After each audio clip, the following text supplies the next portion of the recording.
Hey, I'm David Todoran, and I am a lifelong musician from Fort Wayne, Indiana. Spent most of my life here, and started playing probably about the age of 15, maybe, when I got a cheap guitar. Finally convinced my parents to go down to Guy Zimmerman Music and purchase a Teisco guitar for me. And so I've been through, a lot of different bands and configurations. I grew up listening to the Beatles and the Stones and all that stuff in the 60s. Neil Young was a big influence on me. Had a great record collection in my house because my older brothers were buying vinyl all the time. This is back when that's all you had, and anything from Johnny Cash to the Beatles to Neil Young, like I said. And I had two sisters who were two older sisters who were big fans of everything in the top 40. So they would go downtown and buy, like the top 40, 2 or 3 records from the top 40 every week. They'd get on the bus and go downtown and buy these records. And so this was always in my house. This was always a part of my youth, And we had one record player. I can remember my brother, my oldest brother, we had, it was like a record changer, and he would put on Johnny Cash, Folsom Prison album, and so there was a competition between him and my next oldest brother, who would, his favorite thing was In-A-Gadda-Da-Vida, and so, on any given weekend, one of those records was playing nonstop, throughout the evening, or while we were sleeping. So, I think eventually that all merged into one thing for me. Folsom Prison, In-A-Gadda-Da-Vida, In-A-Gadda-Da-Vida, Folsom Prison sort of thing. And so that really informed where I was going. Those things have been a big part of my musical repertoire my lexicon for a long time.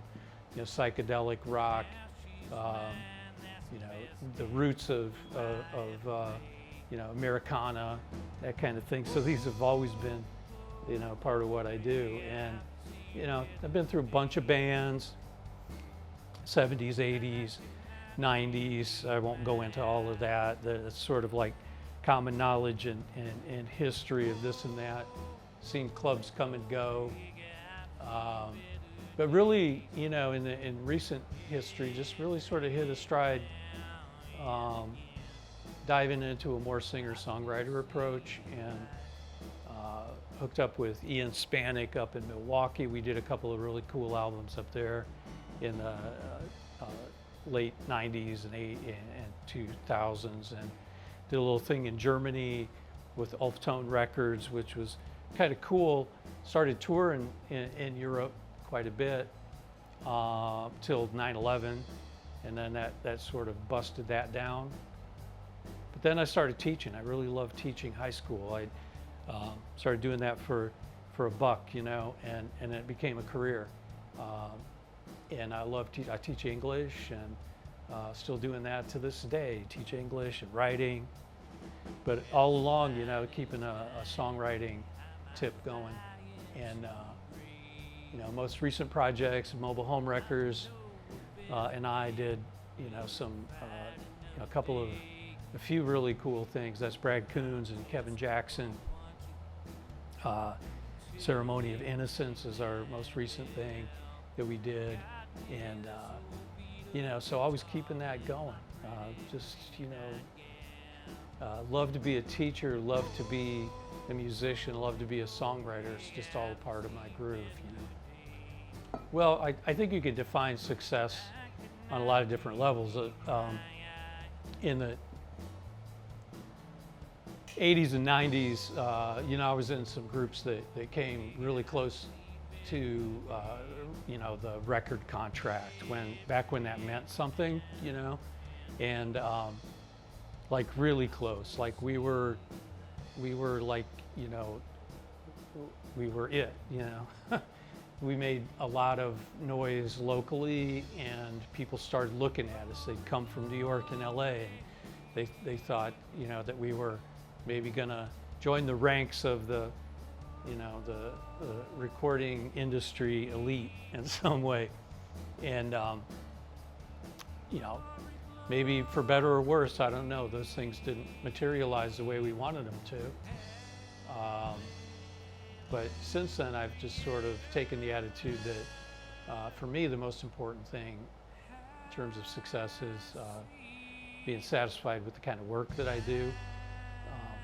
You know, I think having it out there for people to enjoy. I backed off of those, you know, more star-studded dreams and started looking at, you know, these little minor or smaller explosions of success. You know, just getting to play places like the Bluebird in Nashville or Eddie's Attic in Atlanta, and touring and playing really cool venues in Europe, and it's mostly on my own, you know. And that was, I felt like that was a really successful period of time for me. And lately, you know, I'm no spring chicken. For me, it's really, success is really about putting together a few, you know, several songs that I want to hear, I want to listen to, and it's a bonus anymore if there are people out there that share that same interest in my music. The best advice that I ever got about music came from a manager that I had back in the 90s, who said, this is just a quote that always sticks with me. We were working on a record with Ian Spanik, and it was an interesting place to be because we were just doing it because Ian happened to be available. I mean, this guy managed both of us, Ian and myself, and we just happened to be doing it because we were both available. And it was like, this guy said, I should pair you two up. You know, this would be a really cool opportunity to see how this worked out. And I wouldn't say that this is so much advice. Well, I guess it was in terms of like giving me some peace of mind. But he said, nobody's waiting for this record, so just enjoy it. And he meant, you know, enjoy the process. Don't worry about it too much. There was no label that was waiting for it. There was no deadline that we had to meet. And so, in other words, what he was telling me is just relax and be creative and enjoy it from an artistic point of view, without thinking about who's going to hear it. and that has stuck with me. I mean, I hear those words in my head all the time, you know. Nobody's waiting for this. And that really is something that makes me, and I guess this would go to what I think is a quotation that, you know, from Maya Angelou, said that this is the most beautiful, I'm paraphrasing, so, you know, I'll get this wrong, but this is the most beautiful day ever. I've never seen it before, you know. And so those two quotations work together in that, you know, there are endless possibilities if you don't set limitations for yourself, I guess I want to say. I'm crazy through and through, crazy baby, just like you.